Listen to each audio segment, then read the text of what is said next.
Have you sat SCA but were not successful? Maybe you're not sure why you failed this exam or you don't know how to pass the SCA. Hi, my name is Dr. Erwin Kwun. I've had hundreds of GP trainees pass SCA with confidence. In this video, I have a chat with a GP trainee who failed SCA twice. He was completely shattered, but he went through a transformation and passed the exam on his third attempt. We're going to dive deep into his preparation. What exactly did he do differently? Let's dive right into it. Hi Mo, welcome on the channel. Congratulations on passing the SCA. Hi Erwin, thank you so much. Thank you. Tell us a little bit about yourself, your background. My name is Dr. Shoukri. People call me Mo. I am a Canadian citizen, originally from Egypt, and basically I am a pediatrician and a consultant in neonatal intensive care for over 15 years. I practiced in Canada and practiced in different countries as a consultant. And then I decided to be a family physician, a GP, and I decided to join the training again, which for someone like me, I have to navigate my options because training in GP in UK is comparable to what we have in Canada. So that was my decision to move. However, that's the sweet start of the story until I reached the SCA exam. Basically, Erwin, I didn't give the SCA exam the weight it deserves at the beginning. I told myself, well, you are a consultant for so many years. I taught medical students in the university as well in Canada. So for me, I was overconfident about sitting the exam for the first time. That was in November 2023. And that was the first time SCA came to light by the RCGP. Surely enough, I was struck by the result. So I failed. And I failed with wide margin. It was not even close to pass. I was shattered. And that spotlight on, well, you are consulting as a hospital doctor.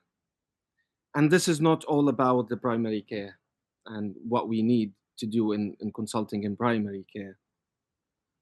So I went again few months later in April, and I didn't do a lot of difference other than just few practice with no real subjective objective feedback.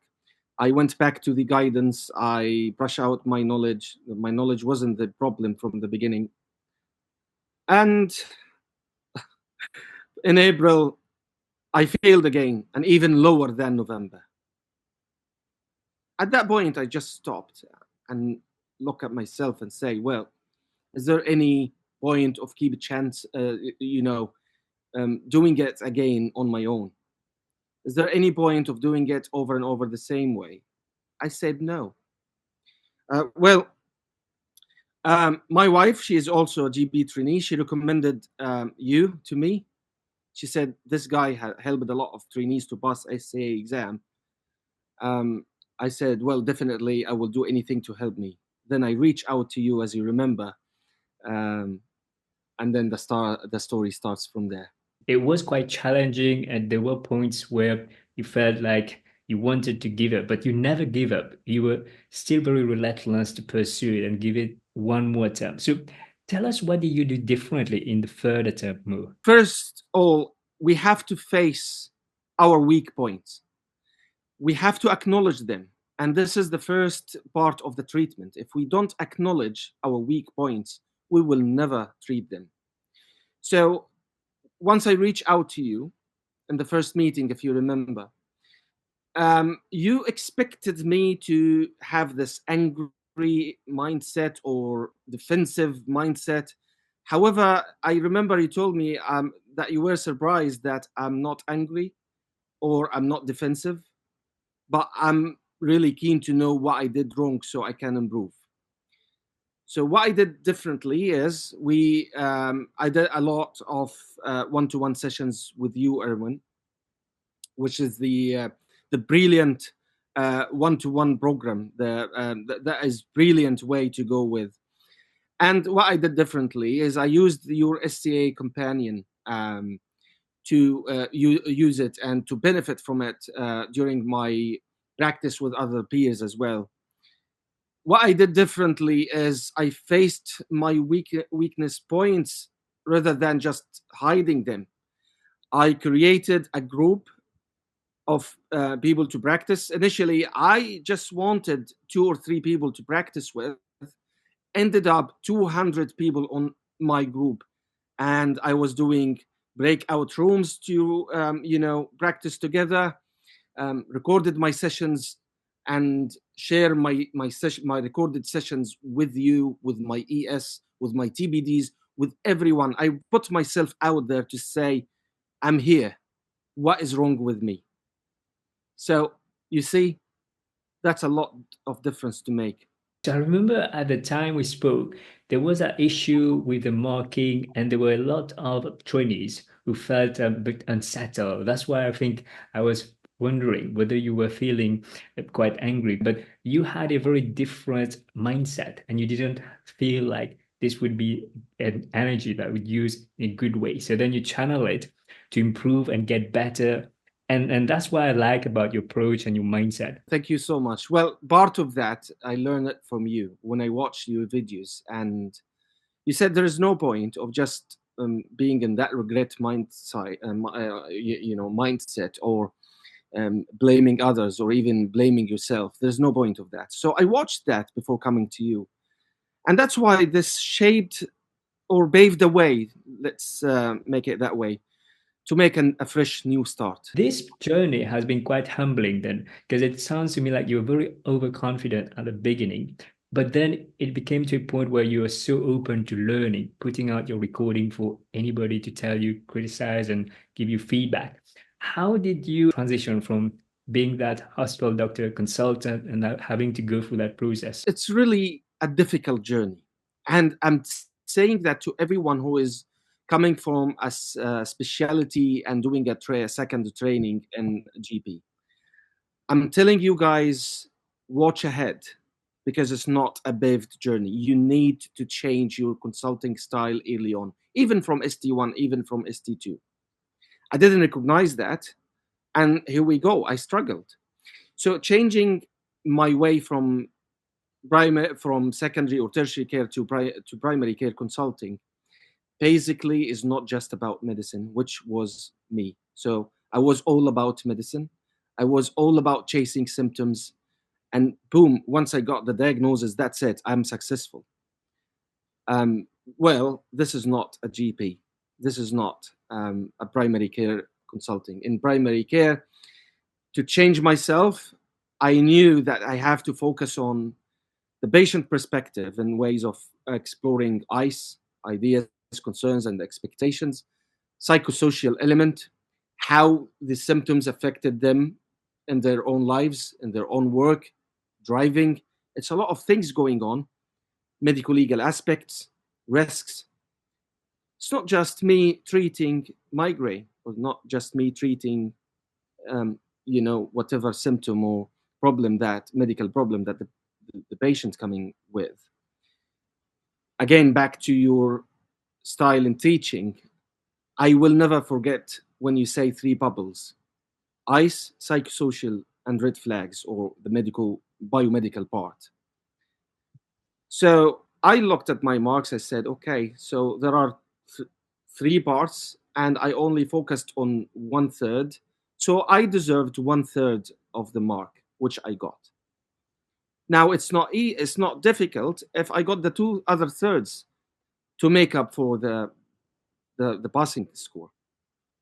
So that was a lot of a change from a specialist or a consultant into a primary care physician. The way of thinking is very different when we're generalists. You really embodied that towards the few weeks before the exam. And I remember I was saying to you, you're now consulting like a GP because you got it and it just clicked. The way that you went from structuring your consultation, as in how did you structure it? I remember from you, Erwin, that you said it's always good to start with good rapport with the patient.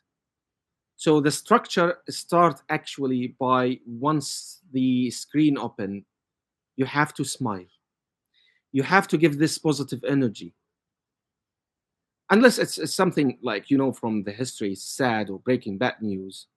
But most of the stations, you have to make that rapport, even in real life.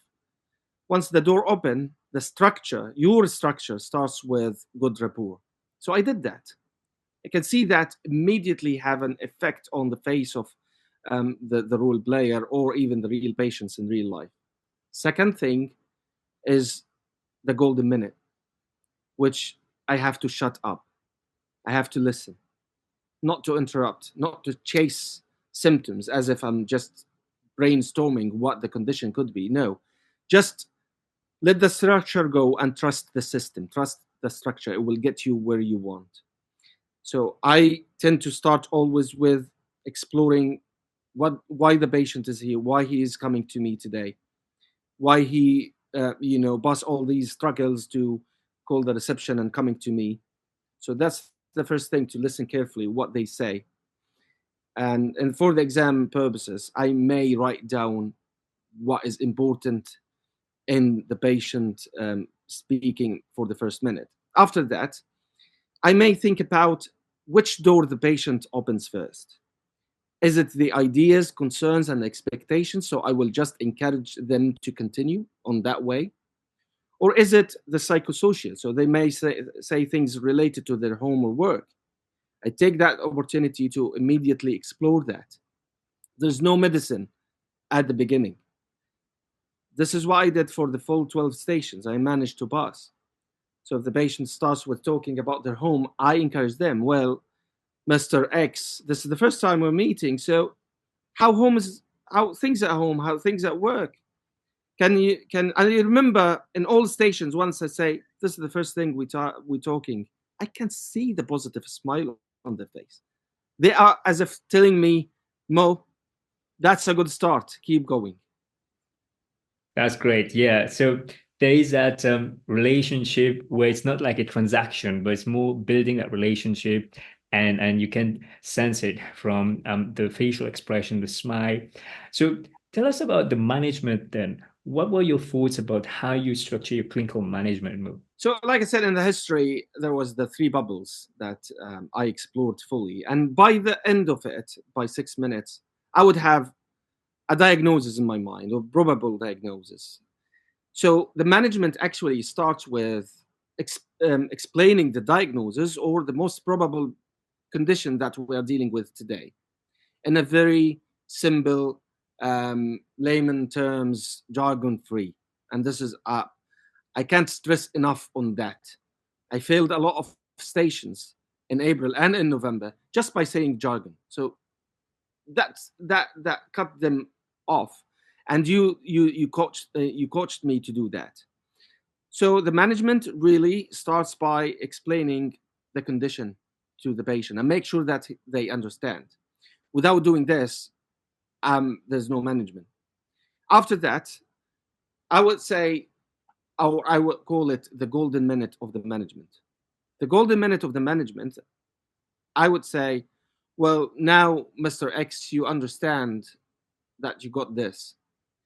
So have you thought about anything you can do yourself to help? I can see the patient smile and they say, yeah, we can do this, this, and that. So that cut the time short of me just being doctor centered as before. And then I bought on the table. I always use the term on the table. So we got on the table options. We have things that you can do, as you mentioned. We have things that we can offer today. And I always bought options. The more options I bought, the more marks in the station I got. I remember before I was really rigid, putting on the table just one option. So here is the medication that you need to take. Of course, this is not a GP or a generalist because it's not a patient-centered, and I'm not giving options for the patient to choose from. Management is all about putting options on the table and try to be a good seller. I remember from one of the sessions that you say that. And it's all about mindset and psychology. Yes, we have guidelines. Yes, it could be only one option, by the way, but how to sell it to the patient? That's the dilemma. So my marks shifted hugely in the management section from the first 2 attempts into the attempt in September that I passed. In the clinical management, from a hospital background, I could see that there was that the doctor knows best, and the way that you had changed it was quite challenging. But then you understood the importance of giving option. But what's more important is giving the right option to the patient, because sometimes people just give options, but then some options are not that good. So when you give option, you're also discussing the pros and cons of the option. So tell us a little bit more about how did you go about doing that? First thing is to think about the right options. Like you said, Erwin, it's not just options to put on the table. What are the right options for the patient in this dilemma? The first thing, and I learned that from you, I can't stress enough on that, is to address eyes first. So probably what the patient's eyes or expectation does match one of the options. So that will make the journey easier. Or probably the expectation of the patient does not match any option and actually is not a good option. So we have to put that clear first. After that, I put the options like, okay, so the first thing is probably if we do nothing, then it may resolve on its own or may not. So this is an option to do nothing. Or to give a medication named X, but this medication actually got a side effects of this, and that.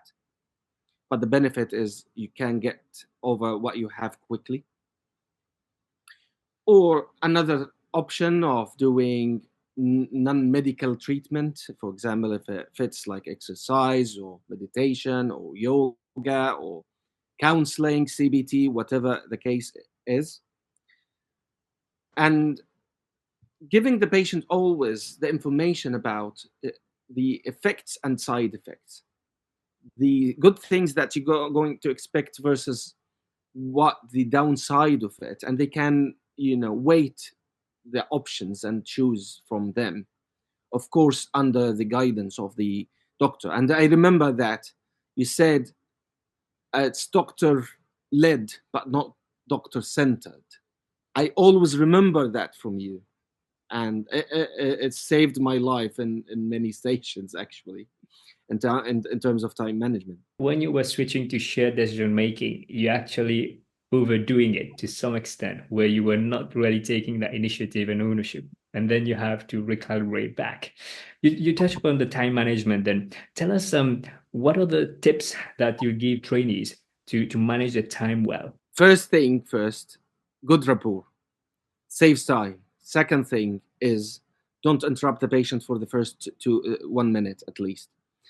The third thing is always explore psychosocial and eyes first, because it will give you an idea to focus your questions in the biomedical aspect, because the patient will tell you if they like you with a good rapport and you explore the psychosocial and eyes, definitely they will be on your side. So they will tell you cues. You have to pick up on cues, and the cues will lead you to ask focused questions. I remember again from your course, focused questions in the data gathering. So that actually makes me feel like I'm not talking too much in the data gathering. I remember that was a biggest challenge for me. I was talking a lot in the data gathering. In the exam, I wasn't. I was just encouraging, let me put it that way, encouraging the patient to say what they want to say. So to manage my time, most of the stations, I finished the data gathering at 6 minutes, maximum 6 minutes and 30 seconds, not after that. Even though some stations, I still have things to ask, but well, I have enough information to move on. And the management is the most important part to gather data, to gather marks from. So I give it its time, because actually, the patient has some questions in the management. My previous style was just lecturing literally the patient in the last 4 minutes, because I'm just rushing with time. So my biggest tip here is finish your data gathering at 6 minutes or 6 minutes and a half. And for the management, keep it conversational. And what helped me to manage my time effectively is just let the patient talk, even in the management section. So this will wrap up very quickly. I remember in November and April, I have many stations that the time finished while we are still talking, and I failed them terribly. In September, no station has came to end without us saying, okay, thank you, goodbye. That's great. So you had a really different approach where you were keeping track of your time.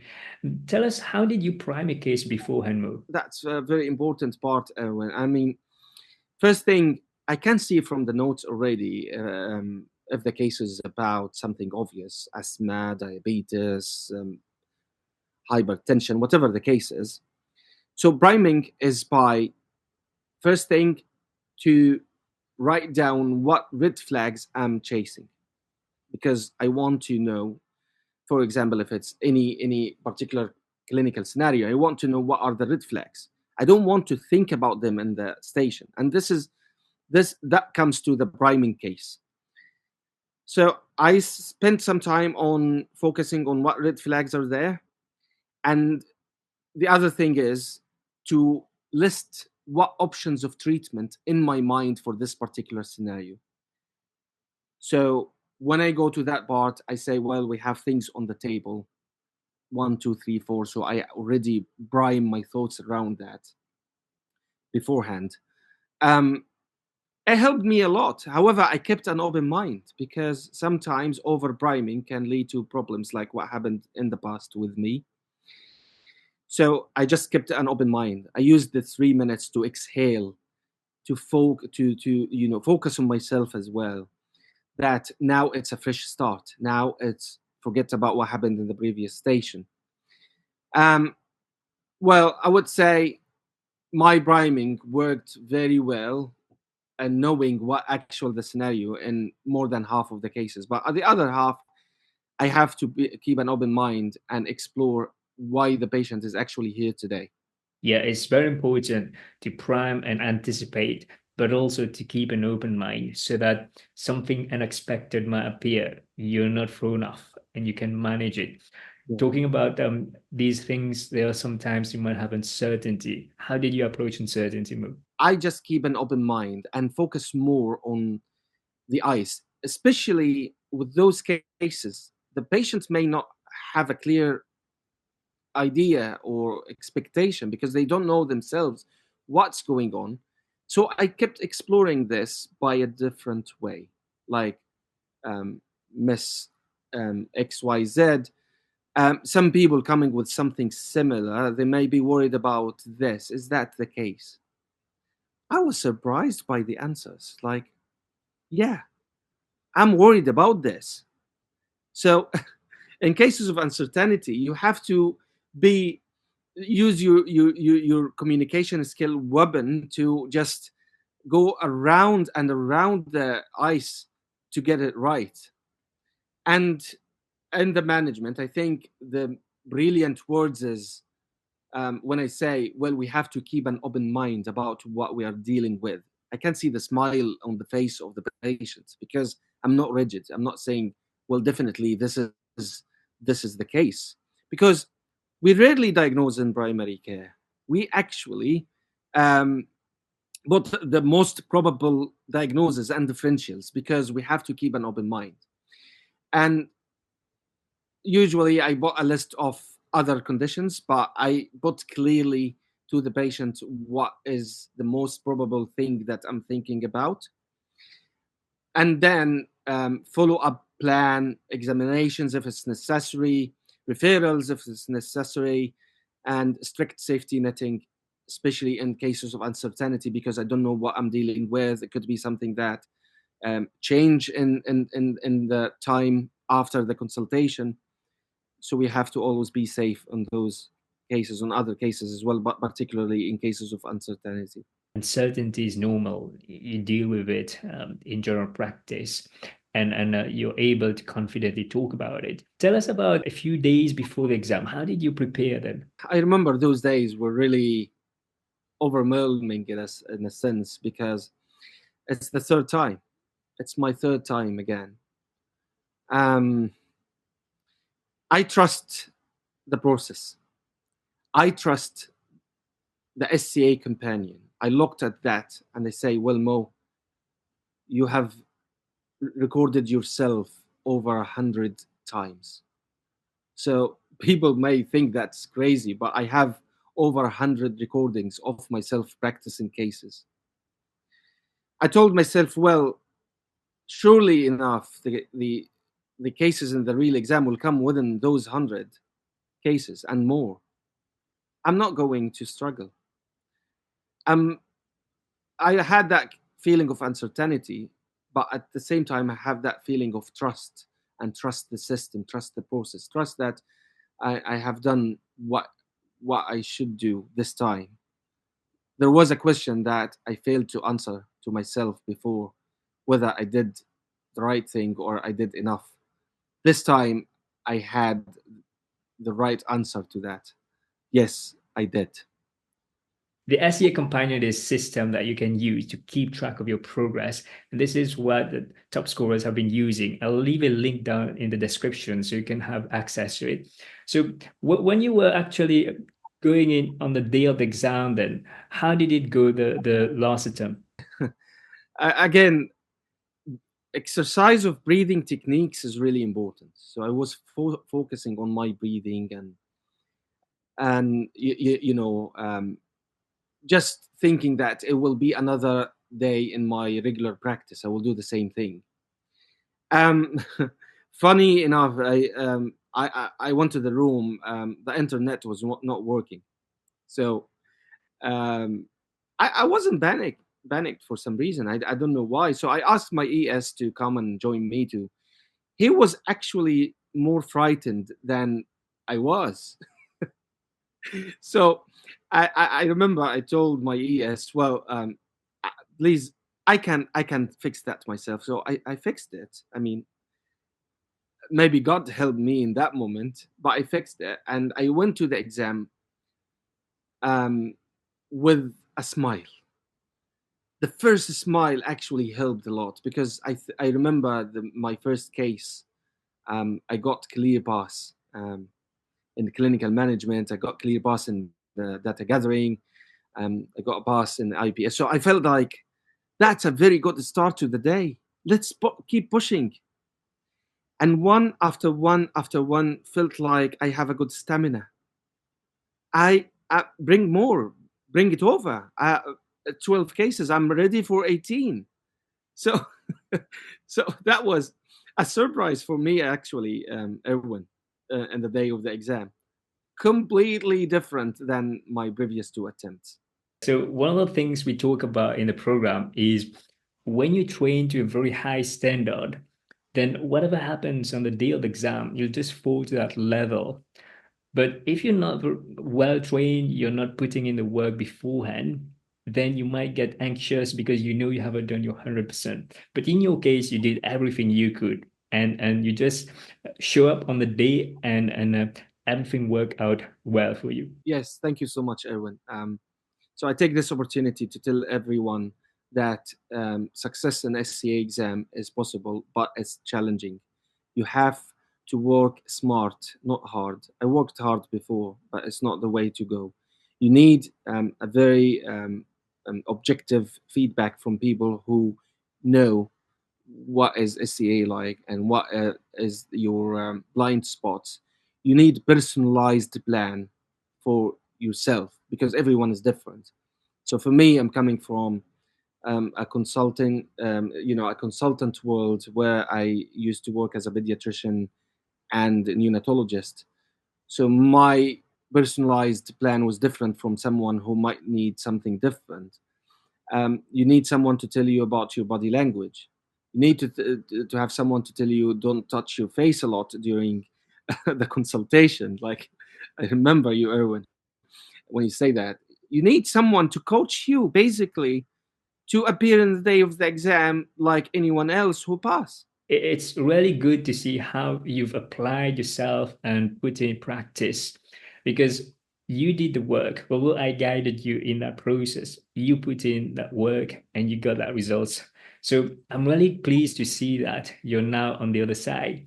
What would you say to somebody who's thinking about coaching, but they're still not sure? There's no doubt, man. I'm coming from the future, and I'm telling you, coaching is needed, especially if you went to the exam and failed by, I mean, failed one time. You need coaching then. Don't attempt a second time. Don't attempt a third time. Don't lose your chances. Don't stuck till the end. Start early. Start even before you attempt the exam. I wish that I did that before my first two attempts. I was too overconfident. Don't do that. Coaching, I'm coming from there and I'm saying coaching is important, guys, because it gives you objective feedback about what you do wrong and actually enhance what you do right. So that's what I'm telling them with genuine feeling about what they need to do in the future to pass the SCA exam. What's your plan next, Mo? It's full of excitement now. I'm offered already a GB, contract in my current practice. My wife, she going to attend the SCA exam in January next year. So I'm thinking to take this rule until my wife finish her GB training. Next step is to open an organization for family medicine in Canada, recruiting a lot of physicians to my future firm, and a lot of opportunities for me, for my family, for other people who want to join. I will be ever grateful for you, Erwin, because that's the gate for all the future plans that I wanted to myself and my family. So again, I will take this opportunity to thank you. Thank you so much for everything you have done. I'm so pleased that I got to play a small part in your journey, and I know that you're going to go on and achieve a lot of success. So thank you so much for sharing your journey with us. I'm sure that there are trainees who find your story inspiring today. And if you watch up until the end and you're looking for some help, then click the link down the description below. We can have a chat, see whether I can help you with your SEO preparation. Take care, everybody. Bye bye.